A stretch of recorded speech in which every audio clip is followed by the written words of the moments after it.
Tell me, Vance, what happened backstage? Were you able to see the Canary? No luck, Charles. She's about as hard to get out in her dressing room as she is in that swing.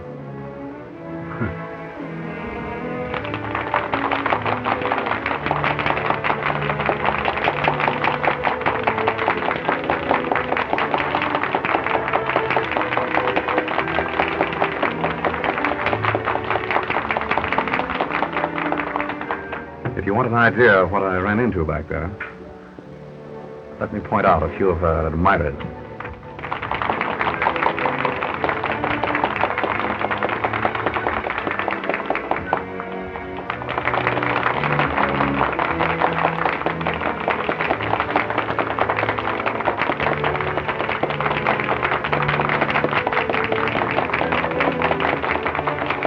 You see a man standing at the box opposite? Yeah.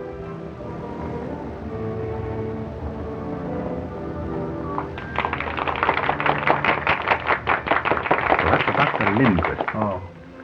He was outside her dressing room just now, along with these other two. Hmm. I understand that the Canary has a clause in all three of them. Are they rich?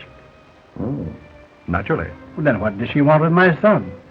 The allowance I give Jimmy is hardly tempting. Ah, my dear Charles, our little feathered friend in the swing there has social ambitions. She wants to be Mrs. Jimmy Spotswood. Impossible. I'd do anything in my power to prevent that, even if Jimmy still cared for her. And I still believe that she'll listen to dollars and cents. I wouldn't be too sure of that, Charles.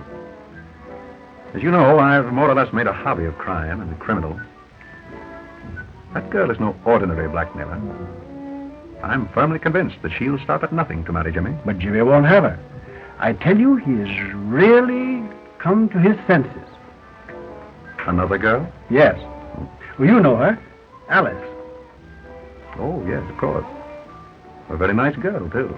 Yes, she is.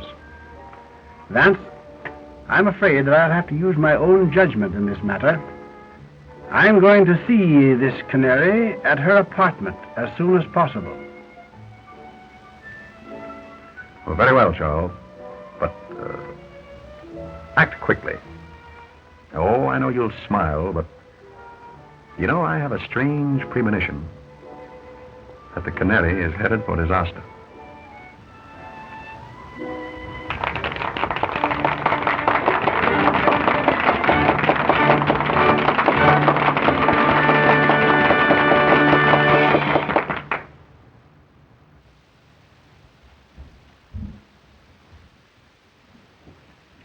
Evening, Mr. Spotswood.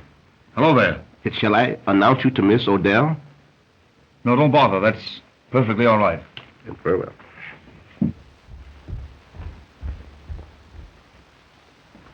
Jimmy! Alice. Jimmy, you were going to see the Canary again. No, I wasn't, dear. In fact, I just started to put this note under her door to tell her so. Oh, Jimmy, I'm afraid of her. Oh, she's clever and cruel and unscrupulous. She'll hurt us again. I know she will. No, dear. She can't hurt us now.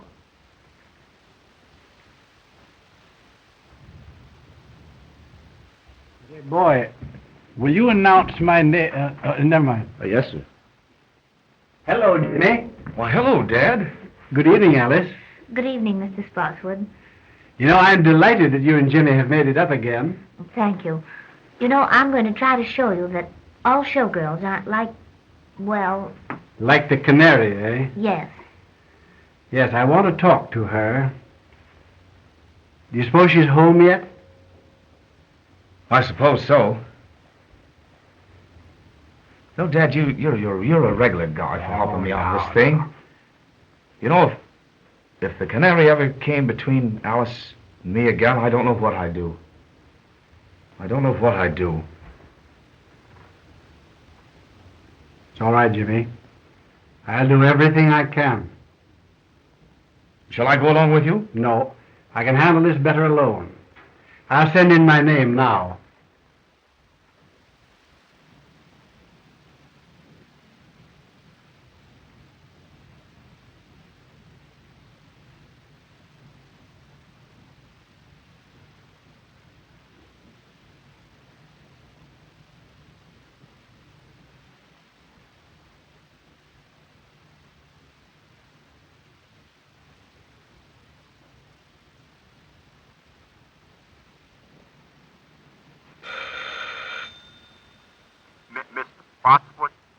Send him in, please.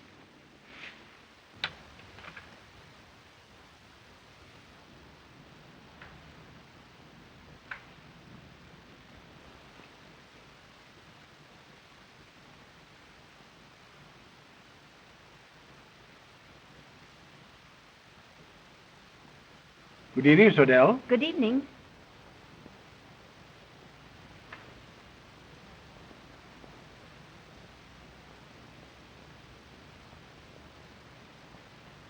Shall we go over here? Why, yes.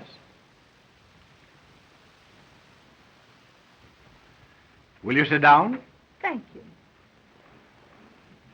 Well, I don't think we need waste any time, Miss Odell. You know why I am here. How much? Nothing doing, Mr. Spotswood. I've decided to marry Jimmy. I'm afraid that marriage is quite out of the question, Miss Odell. Oh, you're sure about that, are you? I'm positive.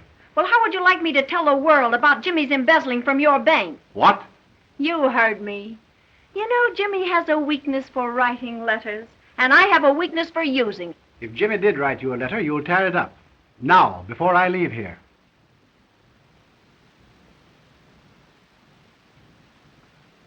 Sure. Go ahead, tear it up yourself. My memory's still perfect. Oh, yes, I see. Yes. Very well. You win. Now, what do you really want? I've told you what I want. I want to be Mrs. James Spots, and that's that. Oh, haven't you any heart? Won't you give him up, Miss Odell? For the sake of his happiness, for the sake of the girl whom he really loves. Give him up. Now, what do you want me to do? Burst out crying? Listen, Mr. Spotswood, I know all about Jimmy and Alice, and if he marries her, I'll tell every newspaper in this country that he's a dirty thief. Oh, no, you wouldn't dare do that. That's blackmail. Sure it is. Call it anything you like. But get this into your head, that that's what I'm going to do. Well, that remains to be seen. Good night.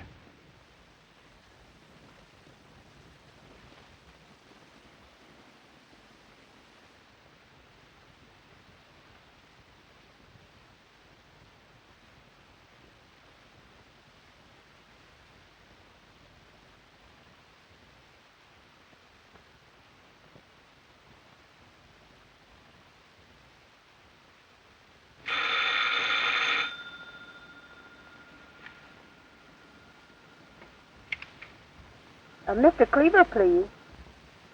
This is Mr. Cleaver speaking. Not the Mr. Cleaver, the great reformer. Yes. Well, this is your favorite weakness. Margaret! Don't get nervous, baby. I've got some news for you. Good news? Yes, darling, I'm going to marry young Spotswood. Well, well, well. May I send you my heartiest congratulations? You bet you can. But send them from Tiffany's. What's that? You heard me. And send me one of those fancy autographs of yours on a nice fat check. I'm very sorry, but I'm afraid I shall have to refuse. Ah, be yourself. Big reformers who lead double lives can't refuse. Now look here. I'll see you dead first. Listen, You'll be here after the theater with the dough and like it. The little rat.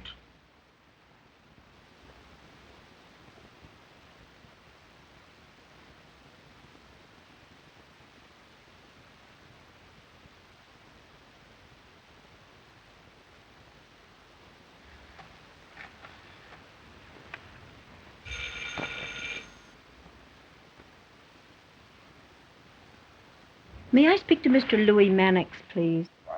Quiet, my wife. Don't get excited. I just thought you'd like to know I've sold the body down the river. I'm going to marry young Spotswood. Splendid. yes, darling. And I've decided that you're the best man. Best man? Yeah, the best man I know of to kick in with a nice, handsome present in cash. Now, see here, you know I can't afford. What do you mean is, you can't afford to let the ball and chain know what a big-hearted Santa Claus you've been.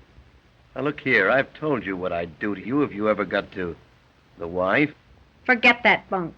And be on my front porch after the show with that Jack, or I'll get to your wife all right.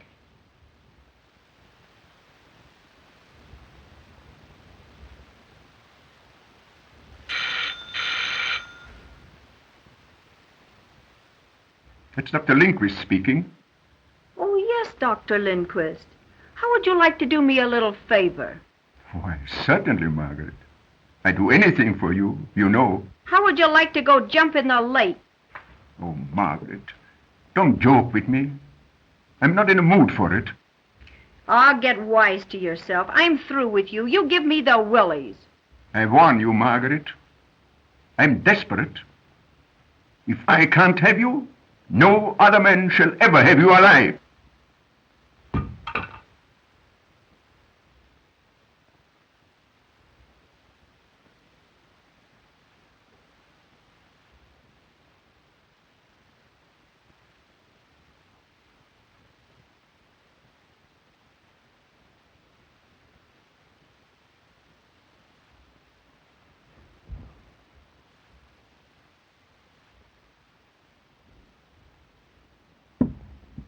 Tony!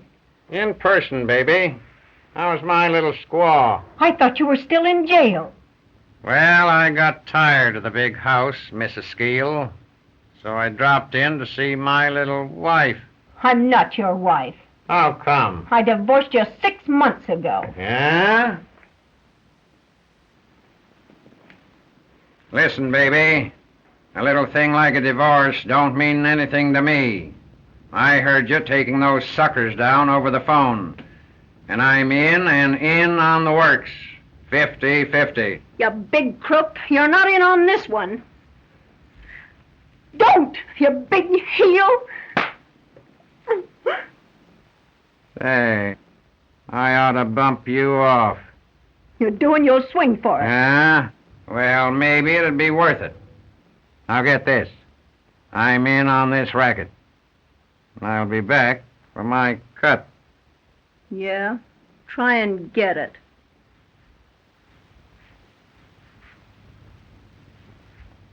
Say, baby, don't bother changing the box on this door. The lock I can't pick is still in Yale.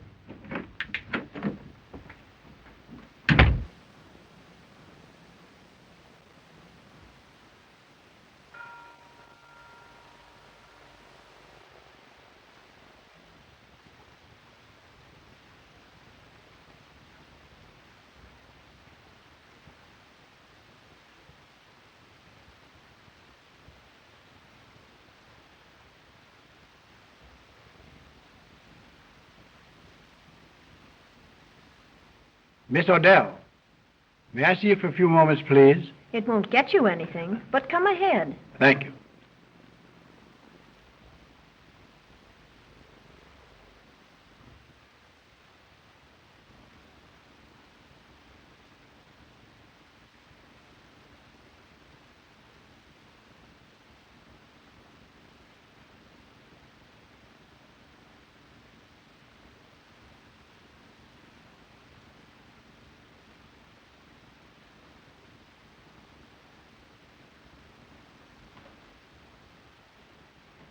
I have something to say to you, Miss Odell, which I believe will make you change your mind about Jimmy.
Paper, mister? Morning paper?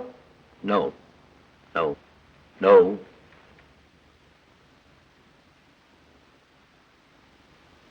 Thanks, mister.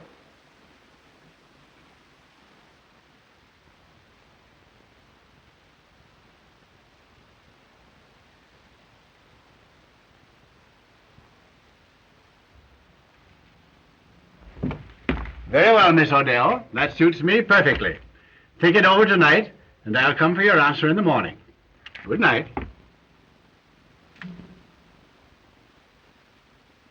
Boy, will you call me a taxi, please? Yes, sir.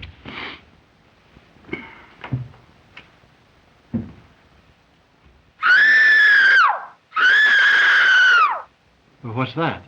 Miss Odell!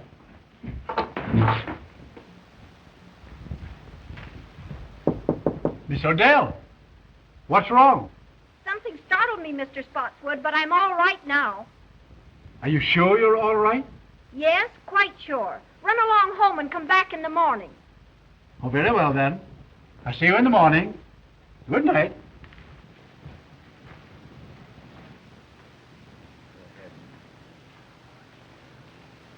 Stuyvesant Club. Yes, sir.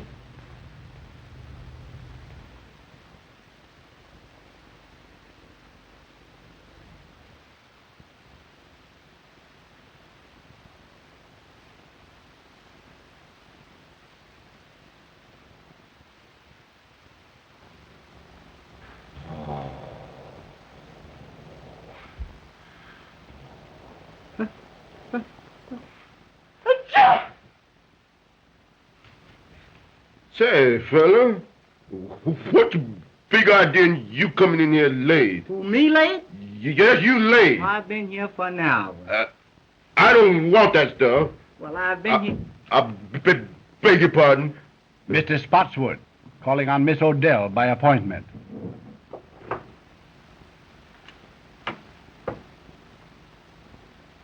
She don't answer. Has she gone out, do you think? I've been on all night. And you haven't seen her go out? No, sir. That's funny.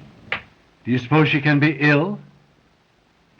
But we may go and knock. Yes, let's do that.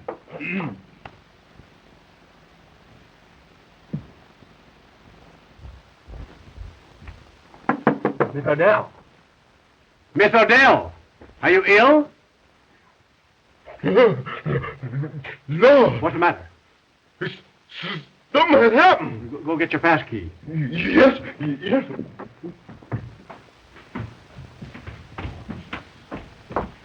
Say, fella, he's running to get a cop. And say, he gets get a big one, too.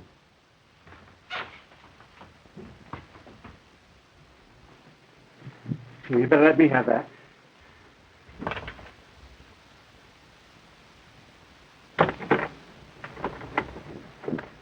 What's the matter here? Something's happening there, officer. You'd better take that key and go in.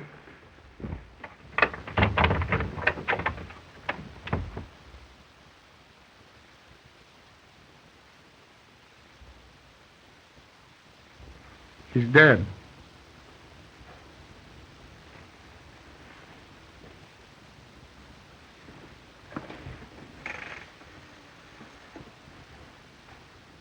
Police headquarters, please.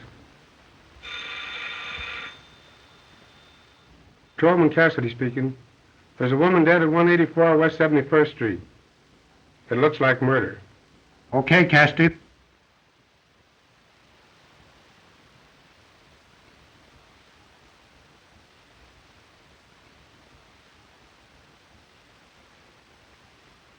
She's been dead since midnight, Sergeant. Strangled to death. That long, eh? Sergeant, the district attorney just pulled up and he's coming right in. That's great. He's got that Mr. Philo Vance with him. Well, that'll be just dandy. Sherlock Holmes on the job again, huh? Heads up, boy. Good morning, Sergeant. Good morning, Mr. Markham.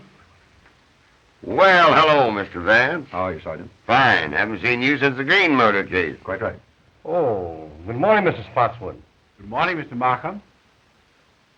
Well, Sergeant, what does it look like? Well, Chief, it's just another clear case of robbery. All I can make out of it. Nasty business, Charles, huh? Oh, terrible. As you know, I was here last night to make my final appeal to her for Jimmy. And when I came back this morning for her answer, this had happened. Yes. They'll probably want to keep you here for a few moments, Charles. Yes, I suppose they will. And by the way, I explained to the district attorney on the way down about Jimmy and the girl here. Oh, that's good. I'm glad you did that, Philo. You know, if I can tell you anything that will help... Well, perhaps later, Charles. Meanwhile, I'll have a bit of a look about. I don't think there's anything worth you looking at, Mr. Vance. It's a clear case. Robbery. She put up a battle and they wrecked the joint. I see. As simple as that, eh? That's it.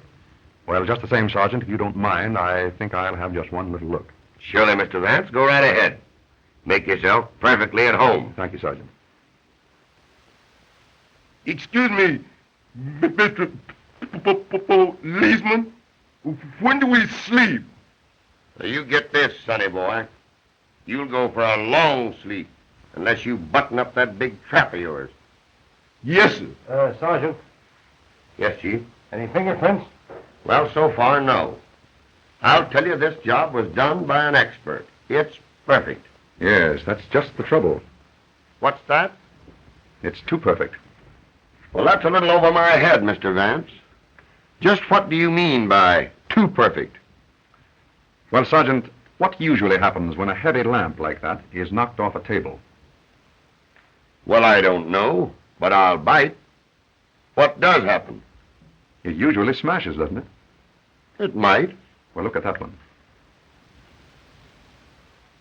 Well, what about it? It was simply that lamp was placed there to give the effect of a struggle. Maybe. Let me see, Sergeant. It does look a little obvious, doesn't it, Vance? I should say so. Hey, boy. What happened here last night after you heard Miss Odell scream and you and Mr. Spotswood ran down the hall to her door? Well, she said she was all right. And I called Mr. Spotswood a taxicab. And you got away with it? Yes, sir. That's right. What time was this? It's on the call sheet that I gave you. About... Never mind. I can read it. 12:10. Mr. Spotswood, where did you go last evening after you left here? I went directly to the Stuyvesant Club. That's right, Sergeant. I met Mr. Spotswood at the club shortly after 12. We played poker until almost daylight, I believe, wasn't it? It must have been. I know it was long after 4. Oh, yeah, you mentioned that coming down here, Vance. Right. That'll be all for the present, Mr. Spotswood. Thank you, Markham. But if you do want me later on, Mr. Vance has my number. Quite right. Goodbye. Goodbye. Goodbye, Goodbye, Philo. Charles. I'll phone you. Go right ahead, boys. Suppose we look at some more. Joe.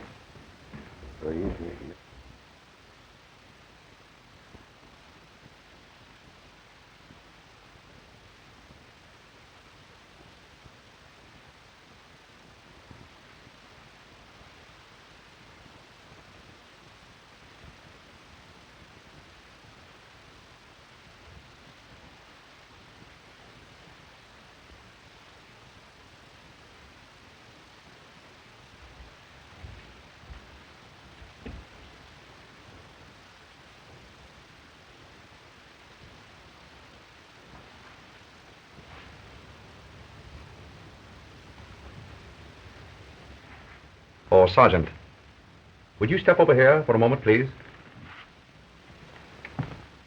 All right, Mr. Vance. What is it now? Do you observe anything peculiar here? Why, surely. The key is on the inside. Excellent, Sergeant. Don't you think we might go over that knob for fingerprints? Well, now, Oh, I get you, Mr. Vance. The murderer locked himself in this closet. When Spotswood left, he came out and croaked the canary. No, I hardly think so, Sergeant. If you will observe, this is the one place in the entire apartment that hasn't been disturbed. Now, what does that signify? That and the fact of the key being found on the inside. Just as I told you. The murderer was in this closet and came out when Spotswood left. I don't think you quite get my point, Sergeant. If the murderer had been in here, he would have upset this closet as he did the rest of the apartment, wouldn't he? Well, yes, I guess he would. Precisely. Gentlemen, it was someone else who was in that closet while the apartment was being ransacked. And that someone witnessed the murder. Through the keyhole. Splendid, Sergeant. And if you'll find who was in that closet, I think you'll learn from him or her who it was that killed the canary. Sergeant, get the fingerprints, will you? Oh, Joe. Oh, Sergeant, you might check up on the other apartments. Mr. Vance and I are going outside.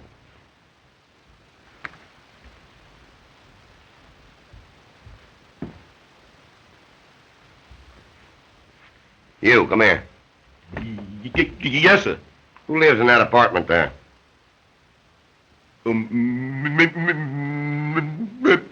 Miss Alice LaForce. Isn't she the dame that had the battle with the canary the other night over young Spotswood? All right, all right.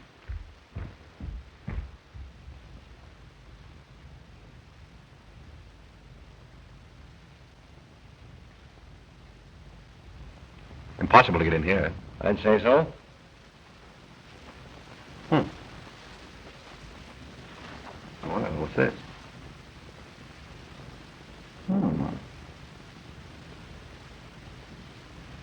That's odd. They prove that interesting. What do you think? I see, Miss LaForce. I see. But you and the canary had a fight over young Spotswood, didn't you? Why, yes. We did have a fight. You see, she took Jimmy away from me and got him into trouble. But that's all over now. Jimmy and I made it up just day before yesterday. You didn't see young Spotswood last night, did you? Why, yes. He brought me home from the theater. Uh-huh. So he was hanging around here last night, was he? Yes, but he was with me until after 1 o'clock. Now, wait a minute, lady. Wait a minute. You save your alibis till we get you down to headquarters. Go slip on your things. Why, look, you don't think that... Put 'em on. Oh, Mr. Vance, I'm frightened. Well, now, don't you be worried, Alice. Just you do as the sergeant says. All right.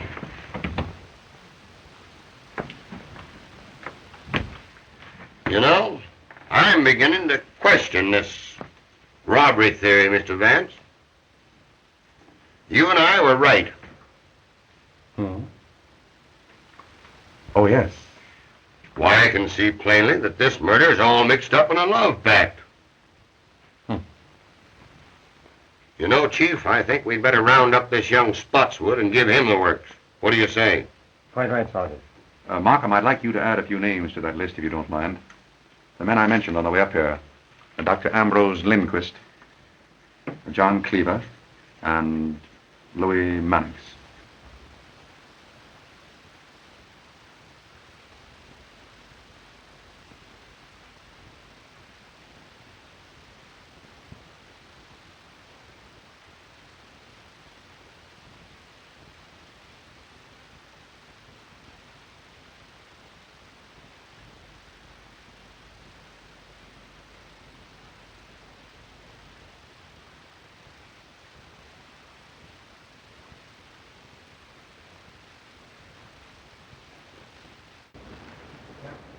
Well, young man, what do you know about what happened at the Canary's apartment last night? Nothing. But look here, sir. That has nothing to do with Alice. I mean Miss LaForce. The papers say the Canary was murdered before midnight. And I tell you we were together the whole time. It isn't fair to hold her. You haven't the right. Now, Jimmy, don't get worked up. Everything's going to be all right. Why not interview the others first, Markham? Very well. Gordon, take Mr. Spotswood out in the other room and hold him there. I'll talk to you a little later, young man.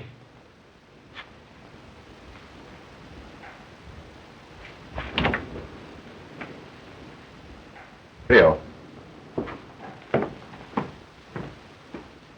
Well, who's next on the list?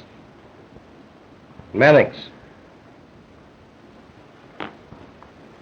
I'd like to make a bit of an experiment, Markham. Have you a pad and pencil there? Yes.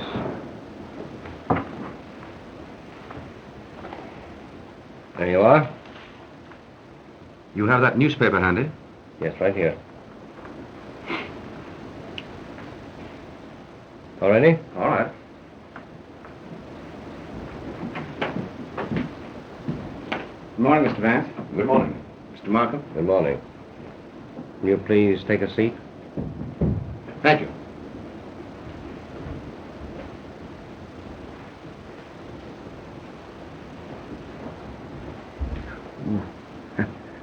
Sorry. Mr. Mannix, there are a few questions I'd like to ask you. Questions? What about? I don't know anything about this. It was a great shock to me. What was a great shock to you? Well, I thought perhaps you were going to ask me about the canary. Exactly. You read my thoughts, Mr. Mannix. Did you ever see that necklace before? Why, yes. Fact is, I gave that to Canary. Little token of esteem. Nice girl, the Canary. I'd met her once or twice. Casual acquaintance. Rather an expensive gift to give to a casual acquaintance, isn't it? Do you know that the Canary was strangled with that necklace?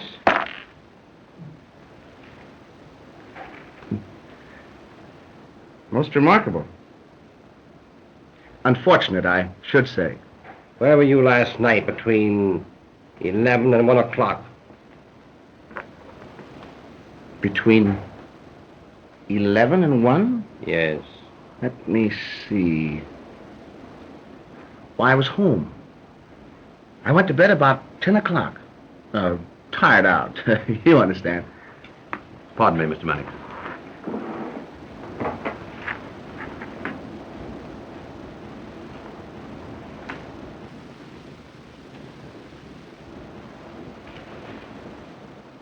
Any comment to make, Mr. Mannix? Odd habit of mine, drawing triangles. Mr. Mannix, if you were in your bed last night at 10 o'clock, how did you manage to drop that newspaper just outside the Canary's apartment? That edition isn't on the streets until 11.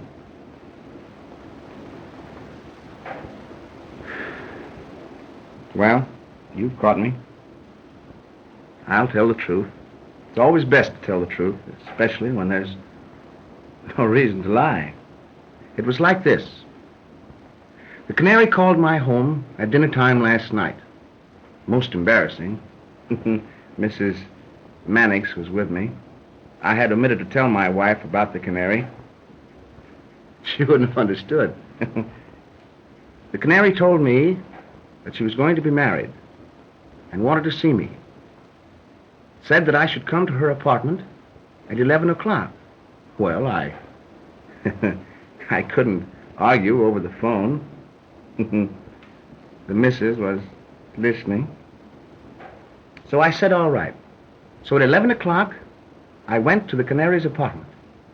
I entered the hall by a side door and went directly to her apartment. I was about to enter when I heard voices inside. I listened. There was a man in there, and he was arguing. Of course. Well, that was no place for me. So I returned home without seeing the Canary or entering her apartment. Well, that'll be all the questioning for the present, Mr. Mannix, but I'll have to ask you to wait in the outer office. I may want to speak to you later on. Oh, well, won't you let me go home? I'll get in an awful mess with my wife. I'm sorry, you'll have to wait. Oh, Mr. Markham, I wouldn't run away. Melfield. That'll be all.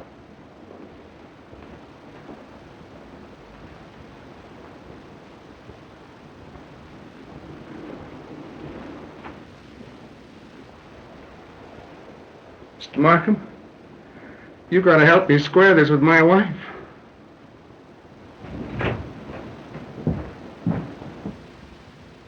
We will now have Mr. Cleaver.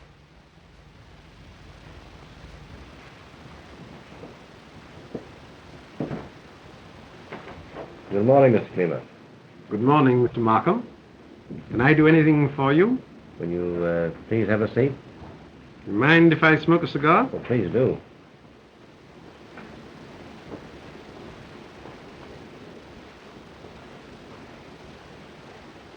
Mr. Cleaver, do you mind if I ask you some questions? Why, of course, if I can be of any help. Where were you last night between 11 and 1 o'clock? Motoring up the Hudson in the moonlight, alone. Though I don't see what that has to do with the district attorney's office. Well, only this, Mr. Cleaver. If you were indulging in the nocturnal beauties of nature along the Hudson last evening, how does it happen that this cigar band, bearing your initials, was found just outside the Canary's window at an early hour this morning?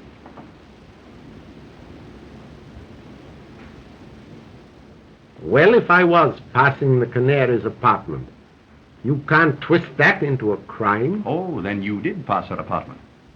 Why, yes, I've nothing to hide. It was about dinner time last night.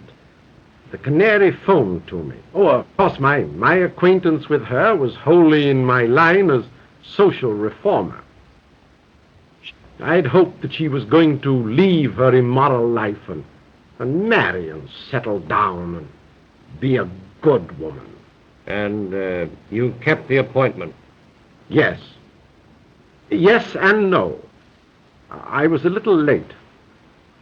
I arrived at her apartment about 11:45 or thereabouts. I waited for a minute outside her window to light a cigar. Then I glanced down to the side entrance to the building. And who should I chance to see but Dr. Lindquist? He was behaving in a very peculiar manner.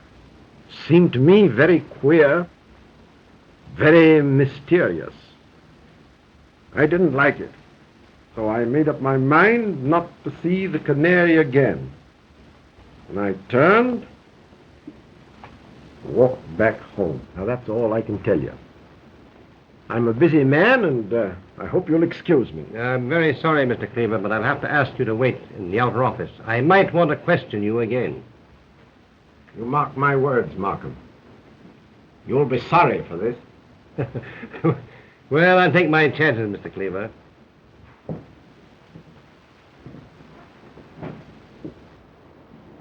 Charming fellow, Cleaver. Yeah, rather. By the way, Vance, I didn't see you pick up this cigar band in front of the Canary's apartment this morning. I didn't. Where did you get it? From your wastebasket. Wastebasket? Cleaver dropped it there when he entered. I took a chance on his not remembering that. It seemed to work. Well, I'll be... Very good. Dr. Lindquist. Go. Come on, Doctor. Take your hand. Hey, Chief.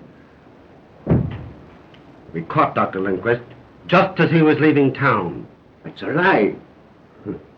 I was on the way to a patient. Won't you please sit down, Doctor? I'd like to ask you a few questions.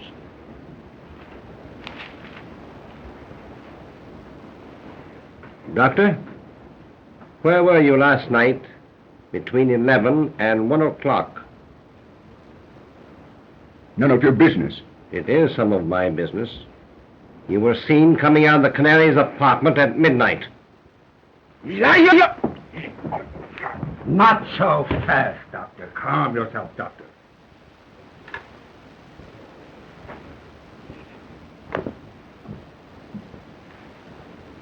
I'm sorry. I lost my temper.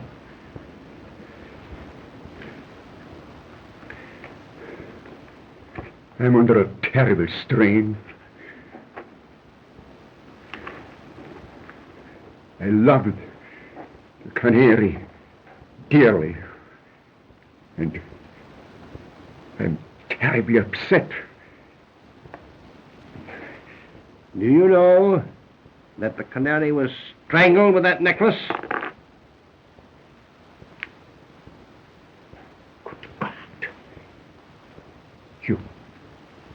You don't accuse me? Now, Dr. Lindquist, there's really no need for you to be excited. Now, Mr. Markham here is merely trying to find out what you know. No. I know. One moment, Doctor. Markham, don't you think that we might postpone the interview with Dr. Lindquist for a while? Why, what? Very well. That'll be all for the present, Doctor. I'd like to have you remain in the outer office.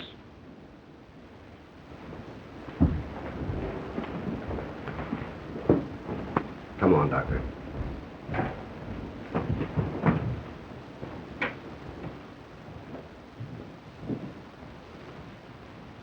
What was the idea, Vance? We had him when he was about to tell us everything.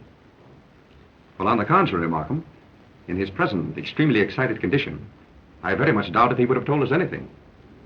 I do think, however, that if we give him a chance to cool off a bit, he's very likely to tell us the truth. Well, perhaps you're right. Good morning, Sergeant.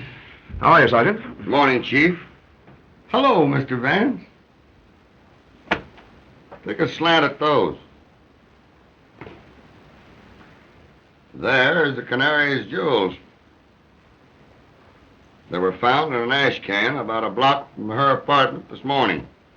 I guess that kind of disproves the robbery theory. We were right, Mr. Vance. I say we were right. Oh, yes. Yes, apparently we were, Sergeant. Now it's up to us to find another motive. Yes, quite right, Sergeant. You know, Markham, I've been thinking this over all morning. And I believe that I can come pretty close to the psychology of the man who committed this murder. I believe that I can pick him out from that list of suspects, if he's among them. However, it will require a bit of an experiment. Now, what is in your mind? Well, I'd like to use that conference room of yours there for a friendly little game of poker with your suspects. Well, now, that's a cute idea. Just what is your idea, Vance? Well, just this, Markham. A man's true nature always comes out in a game of poker. Now, I know the type and the temperament of the man who murdered the Canary. And in a game of poker, I believe that I can come pretty close to putting my finger on him. That's a new way of catching crooks.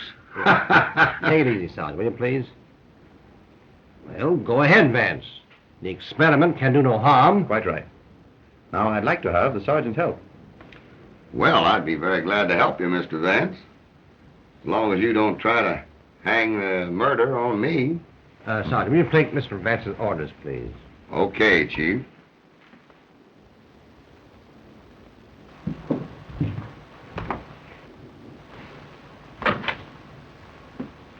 Will you get me a deck of cards and have some poker chips handy just outside there?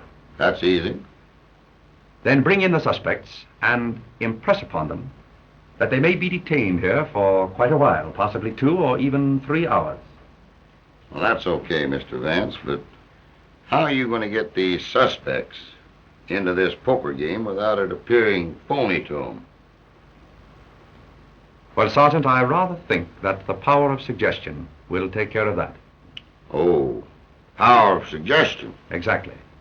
Now, Sergeant, look in from time to time. And when I pull my handkerchief from my pocket, so, break up the game by telling them that they're all free to go home. Understand? I get you. But when you release them, I'll have my boys tail them. Very good, Sergeant. And Mr. Vance, here's to the power of suggestion.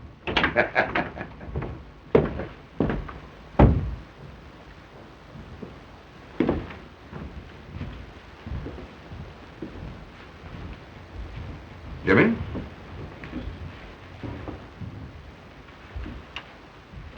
Now, gentlemen, you're liable to be here for 2 or 3 hours. Perhaps longer. That's outrageous. Just make yourselves at home. Well, you know, this is going to get me in an awful mess with my wife. That is of no interest to me, sir. I'm sorry. What's the idea, Mr. Vance? Well, what are they going to do with Alice? Now, Jimmy, don't you worry.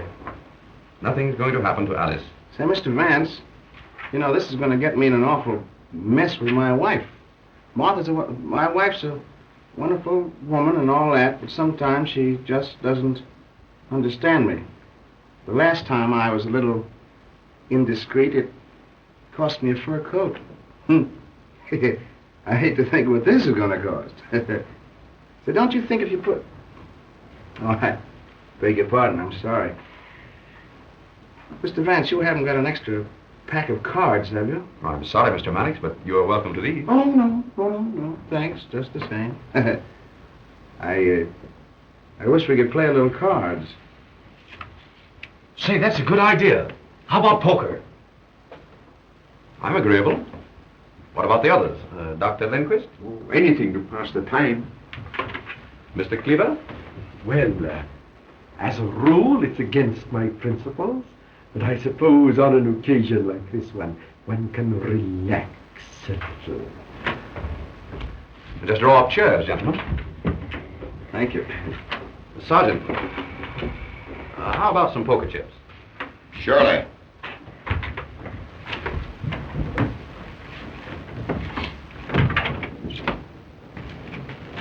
Chief. Yes? Mr. Spotswood is here. Have him in. Come in, Mr. Markham. Good morning, Mr. Spotswood. Good morning, Markham. Good morning.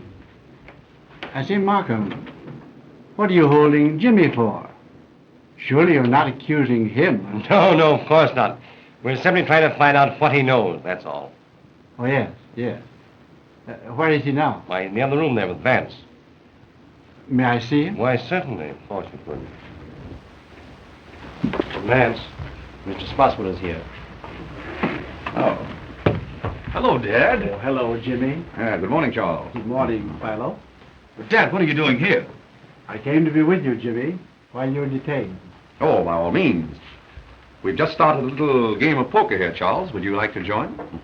Come on, Dad. Sit and take a hand. Well, all right. I'll sit in. That'll be fine. Suppose you take that chair, Charles. Thanks. Gentlemen, this is Mr. Spotswood. Mr. Mannix. How do you do, Mr. Mannix? Dr. Lindquist. Doctor. And Mr. Cleaver. Mr. Cleaver, how do you do? Shall it be jackpots, gentlemen? Why, yes, anything. Well, yes, the Mrs. and I usually play jackpots.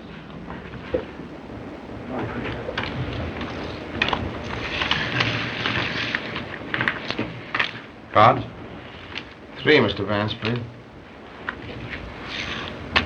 Thank you. Cleaver? 2, please. So it's between you and me, Mr. Cleaver? Yeah.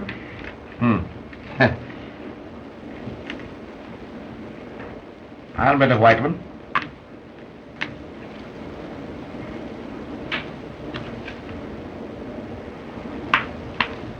Oh, so you're calling me? Yeah. Well, just openers, pair of jacks.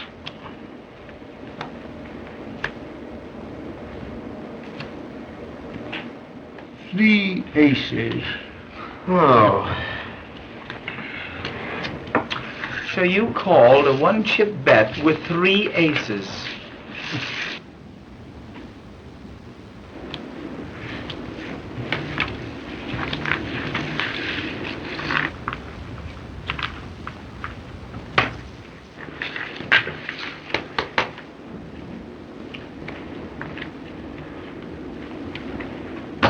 Open. I'm out.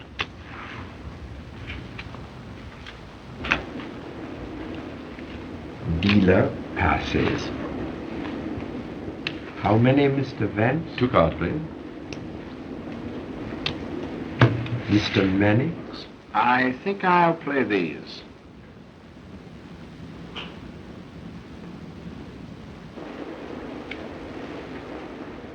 I'll check the bet to you, Mr. Mannix.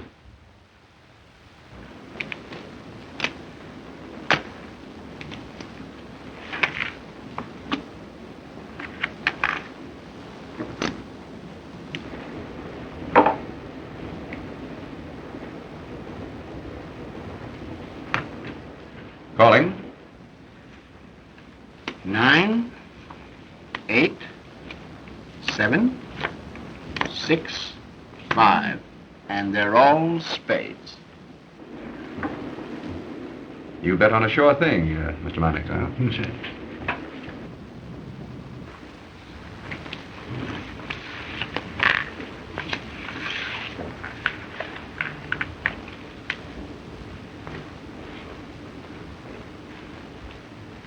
I open for 1. I'll stay. Oh, let's make it a little more interesting. 10 more. Well, that lets me out. I'm out. And me. I'll stay with you, Charles. Cards, gentlemen. 3 for me, please. 1, 2, 3.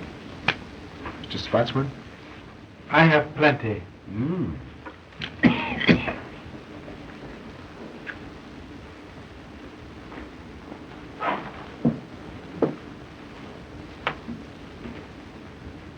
A white stack, Charles. 2 white stacks. Hey.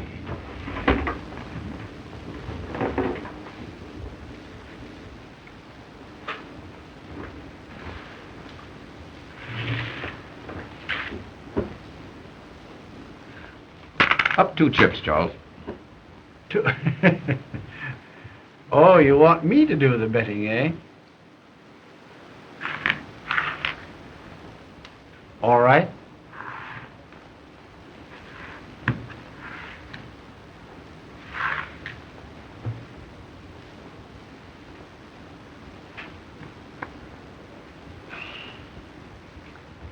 I'm afraid I'm overcome by curiosity.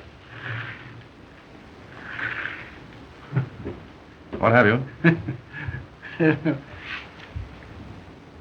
2 deuces. They're good. They're what? Well, why the philanthropy, Philo? Well, I had ace high.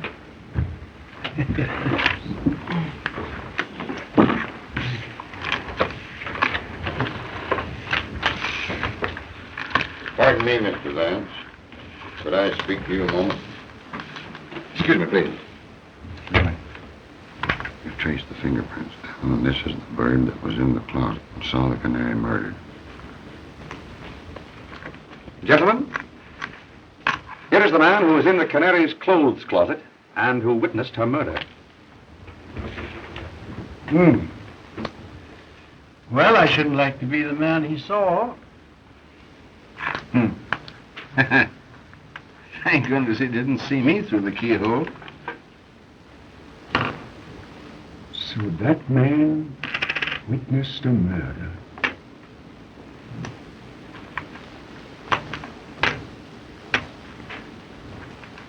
Singularly unattractive countenance. Well, if he knows, why doesn't he tell who did it?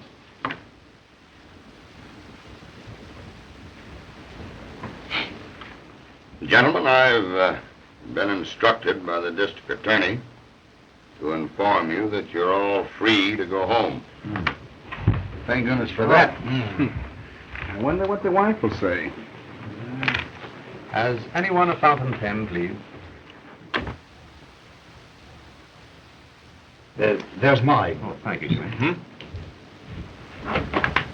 Sorry. Now, what I didn't tell you about this bird, Mr. Vance, in front of the others, is that he phoned in and said that he'd be in the district attorney's office tomorrow and spill the whole works. He says that he saw the guy that croaked the canary, and he'll come in and tell us who it was. Now, we haven't been able to locate him yet, so I guess we'll just have to wait.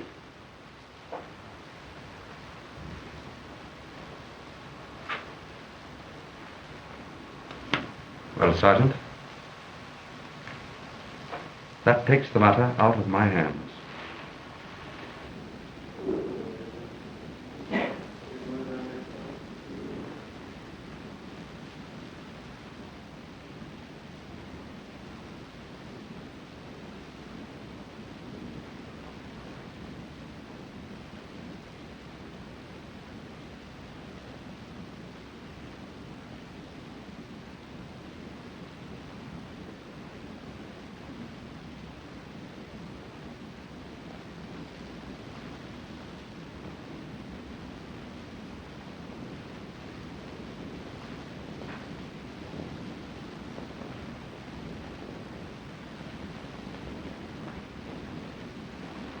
Markham, there can be no doubt of it.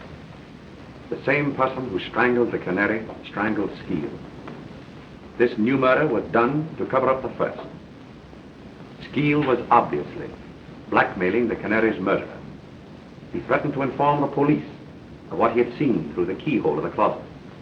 And when the murderer learned yesterday at the poker game that the police knew who had been in the closet, he put Skeel out of the way at the earliest possible moment. I believe you're right, Vance. Oh, my.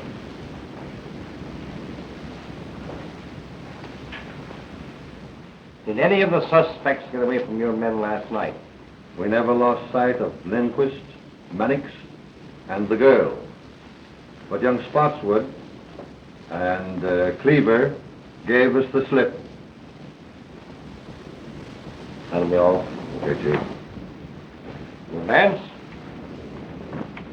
That leaves Jimmy and Cleaver. Morning, Chief. Good morning, Heath. Boys. Hello, Mr. Vance. Good morning, Sergeant. Well, Chief, everything's okay. I've got the guilty man, and I've got him right. You've got him? I hope to tell you I have. Where is he? All right, Mac. Bring him in.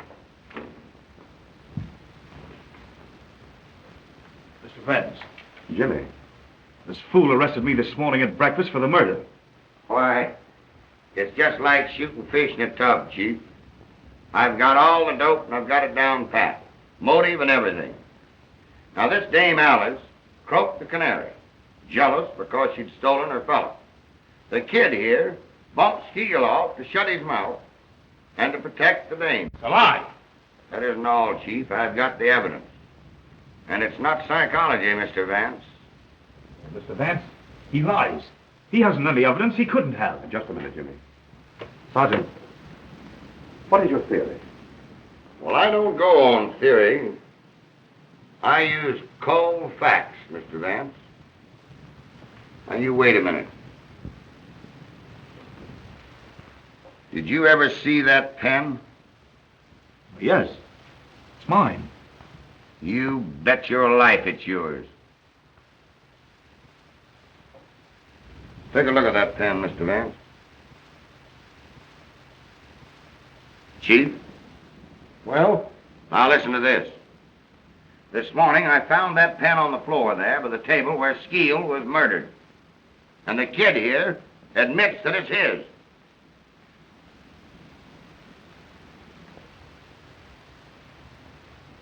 Well, young man, what have you to say?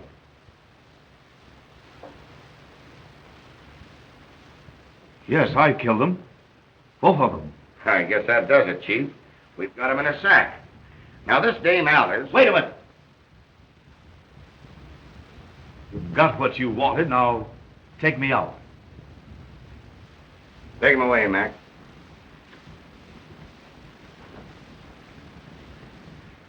Well, I'll see you later at the office, Chief.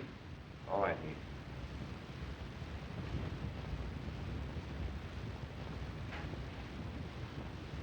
Sorry, Mr. Vance.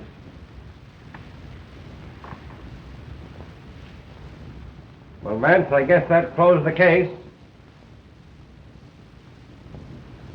No, Markham, it doesn't. What do you mean? I mean that the boy is not guilty. Well, that's nonsense. Not nonsense, Markham. Because I know who is guilty. Come now, Vance, I tell you, Markham, I know. And inside of 1 hour, you'll know too.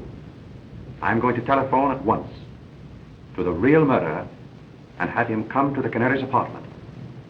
And I want you to be there. But the boy has confessed everything. Markham, if you don't meet me there, you'll be the laughing stock of New York in 24 hours.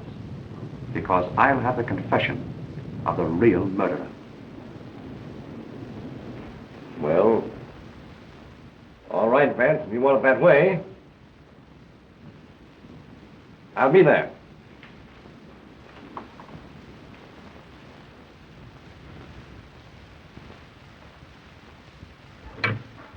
Number please. Bayview 2121. Bayview 2121. Yes, please.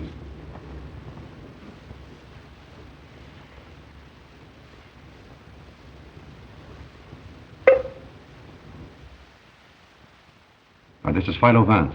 I want to speak with Oh, hello, Philo. How are you? I didn't recognize your voice. I've something of extreme importance to tell you. Jimmy has just been arrested. He has confessed to the murder of both the Canary and Skeel. Do you understand? Yes, I understand, Philo. Jimmy is not guilty. I am the man you want. How soon will you meet me at the Canary's apartment? It'll take me almost an hour to get in from the country, but I'll be there. Good.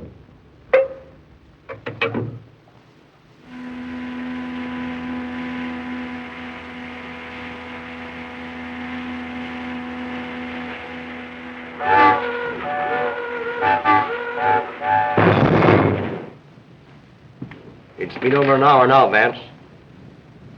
Now, don't be impatient, Markham. He'll be here.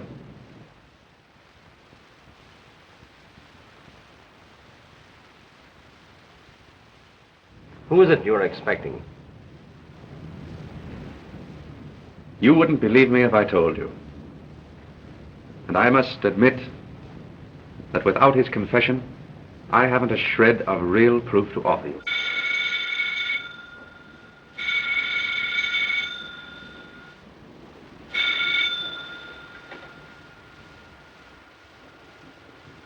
Hello? Yes? This is Mr. Vance speaking.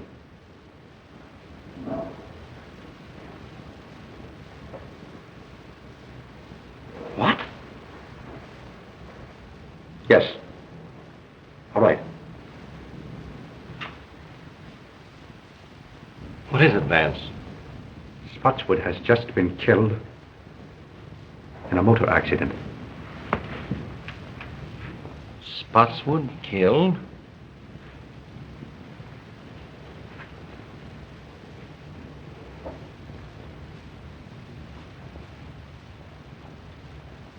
My sympathies, old man. I know what great friends you were. It's worse than you realize, Markham. It was Spotswood who killed both the Canary and Skeel. Spotswood? I've known it ever since the poker game. But how could you know? Sit down, Markham.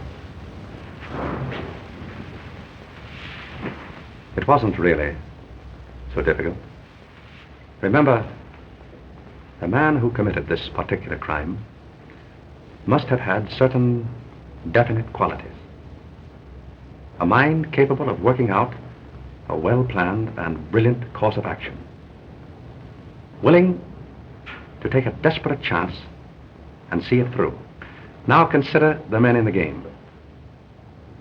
Jimmy, I ruled out at the start. But I'd known him as a boy, and his youth and impulsiveness were hardly consistent with such an obviously premeditated murder. Lindquist was far too excitable and erratic to have plotted such a carefully calculated crime. Cleaver, much too cautious, and entirely lacking in the necessary boldness. Mannix, timid, and unwilling to take any risk except upon an absolutely sure thing. The only man at the table with enough imagination to plan such a crime, and with sufficient self-confidence and daring to carry it through, was Spotswood. When he held a pair of deuces, refused to draw to them, and bet every chip he had on the chance of bluffing me out, the realization suddenly dawned upon me that he was the murderer. For he was the one man of them all psychologically fitted for such an act. But how about finding Jimmy's pen in the Skeel apartment?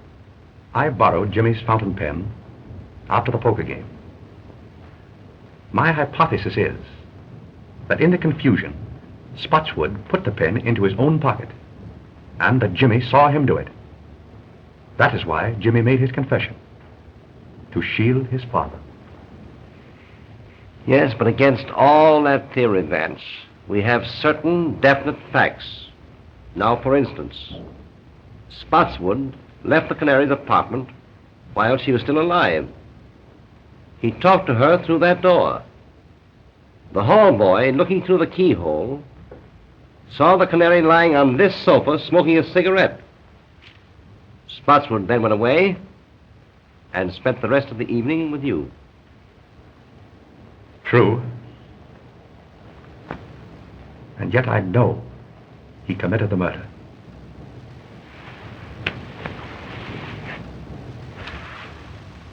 I've got to find out how he did it. I'm afraid you will, Vance, so that Jimmy can go free. Spotswood himself was coming here to tell how it was done in order to free Jimmy. And now he's dead. I've got to solve it.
I think I have the whole thing.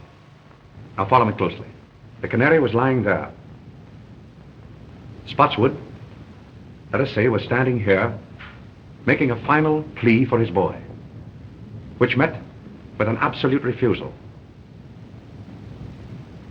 He walked around to the head of the sofa. Suddenly, he clapped his hand over her mouth, and with his other hand, caught her necklace, and before she had a chance to cry out, he strangled her. He then proceeded to set the stage, to make it appear that the crime had been committed with robbery as a motive. He stripped her jewels from her and placed them in his pocket. Then, he took a cigarette from that box and lit it. He laid her hand here, placed the cigarette between her fingers, so that in case anyone should look through the keyhole of that door there, it would appear as if she were lying here smoking. He then overturned the entire apartment to make it look as if a burglar had ransacked the place. Now just step over here, Markham. He came to this closet door, but he couldn't open it. Skeel had locked himself in, though Spotswood didn't know that. And Skeel, through the keyhole, saw everything that Spotswood did. That accounts for the orderly condition of this one closet when everything else in the apartment was ransacked. And that, Markham, was the technique of the crime itself. But that doesn't account for the fact that... Just a minute. I haven't quite finished. I want you to go out into the hall and stand at the desk where Spotswood stood when he ordered his cab. Very well.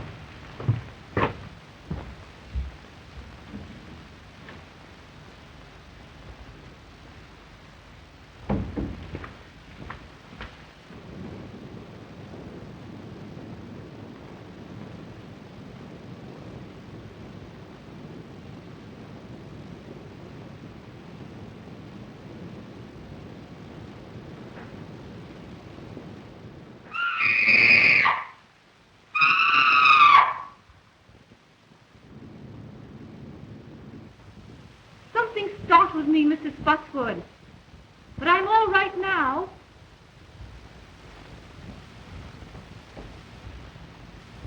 Yes, quite sure. Run along home and come back in the morning. You understand now? This record was Spotswood's alibi. Undoubtedly, the reason he returned here the next morning was to get it back. But he was prevented by the arrival of the officer who entered the apartment with him. The canary was dead when the scream issued from the apartment that night. She was dead when she apparently spoke to Spotswood through the door. But what clue led you to the phonograph record?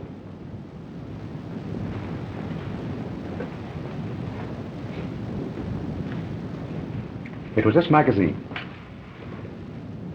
That is hardly a magazine the canary would have read. So I concluded that someone else must have brought it here. Then, in running through the pages, I happened to notice this. Look closely. You see it? Why, yes, the imprint of a large circle. And on the opposite page? And the same thing. Precisely. As if a disc had been pressed between the two pages. That brought to my mind the thought of a phonograph record. And suddenly, the whole plot became clear to me. It was the only way that Spotswood could have committed the murder and have produced a voice in the apartment after the canary's death. But I can't understand how he could have reproduced the canary's voice. It wasn't the canary's voice, Markham. Spotswood made that record himself. Probably it was his own voice, in falsetto. And remember, it was only necessary to fool the houseboy and through a closed door. Yes. I can see it all now. He played the game shrewdly and boldly. It was Jimmy's whole life's happiness that was at stake. And Spotswood risked his own life for his boy.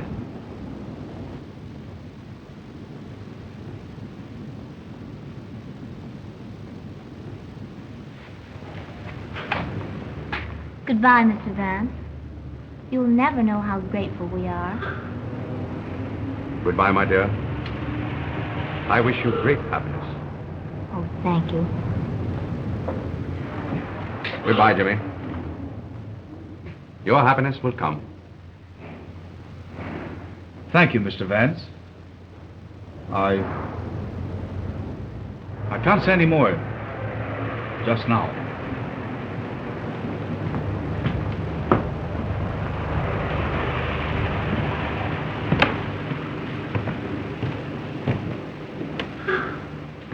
Well, Mr. Vance? Well, Sergeant.